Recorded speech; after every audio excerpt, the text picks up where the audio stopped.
All right, we come back home now and we bring you this. Old age often comes with a lot of challenges, be they physical, mental, or even in some cases both. Now, the stress and anxiety of the past year must have taken an even bigger toll on the elderly. While the young and able turn to technology, the elderly often found themselves isolated because of the stay-at-home rule. It is in such instances that senior living homes become vital. So, to speak on this, I'm now joined by Gus van der Spek from the Manor Life in Cape Town. Mr. van der Spek, thank you for your time and good morning to you. I mean, sure, when they think about, the elderly in this particular period of a pandemic, you can imagine the sense of isolation. But, I mean, they've been experiencing, loneliness and isolation before, but it seems this pandemic has just exacerbated that, isn't it? Yes, definitely, for sure. The senior community have been sort of most noticeably affected in this. They are the highest risk portion of our population, and their mobility has been mostly curtailed. So while the focus has been on the physical health of this portion of the population, not much thought has been given to the mental side effects of the multiple lockdowns. So while the younger portion of our population have been sort of out and about, working and looking after families, the older senior living group have been isolated and to be frank, much of the time avoided by the younger generation in fear of passing on the virus. So yeah, it's been a very difficult time for our seniors, and we've had a sort of first-hand a view of this when we were looking at launching our development last year called Wytham Estate in Kenilworth.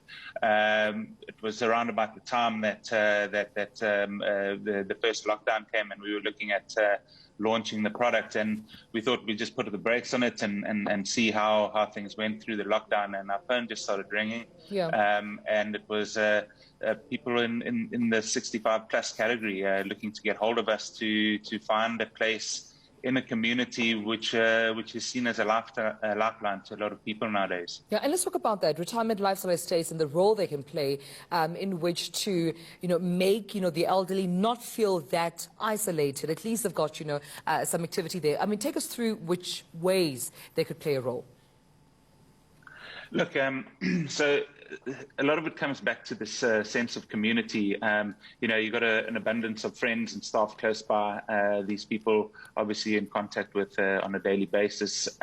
There's access to top healthcare practitioners in these estates, so you don't have to get in your car and go anywhere. You're less vulnerable to the outside elements in these closed communities. And then obviously you've got help with food and cleaning, property maintenance, that sort of thing. So those are big pluses. There's people around that can help you with technology. Obviously, that's been a major revolution that has come out of the COVID pandemic, is all these new ways of communicating. And often, we take it for granted. Zoom comes out, you figure it out, you log in. But for many people in our senior community, this proved to be a bit of a problem in the beginning. So, you have people around to help you with that sort of thing. And then obviously you've got, grounds to move around in. It's a closed community. At a safe distance, you can see and talk to friends, that sort of thing. There's staff members around to help you. And nowadays there's a lot of sort of smart technology which helps keep an eye on you and just see, if you're moving around, sort of the mental health side of things. People aren't spending the whole day lying in bed. There's ways of tracking that. So these are all sort of benefits that come with living in these lifestyle retirement estates. Yeah. But mostly there's the sense of community that people have. It's a real lifeline. Instead of being isolated at home in your flat or in your house, people now are collective of a greater group of people. Right. And even just knowing that there's someone next door really helps, dissipate that feeling of isolation. So while you can isolate in your unit, there's a space to move to on the outside of that, should you want to socialize and see people on the outside of that. I mean, I suppose at the same time, one can say this is quite a privileged perspective. I mean, there's so many elderly people in rural areas, some in the townships who do not have a choice, but to stay where they are, they don't have a choice of a retirement lifestyle estate. What options are there for them to ensure that their mental health is still not compromised under these circumstances with the conditions that they're currently living under?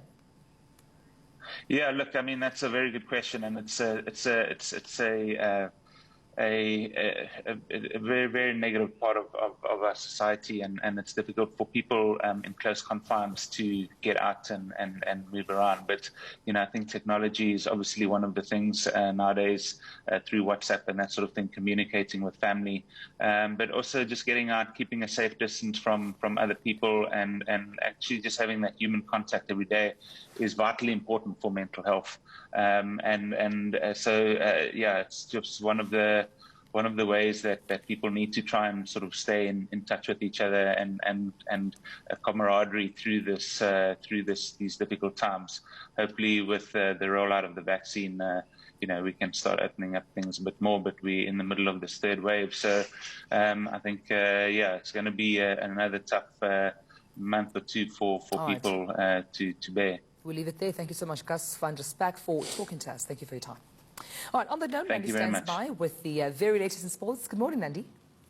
Good morning, Demelo. We're going to start with some rugby news.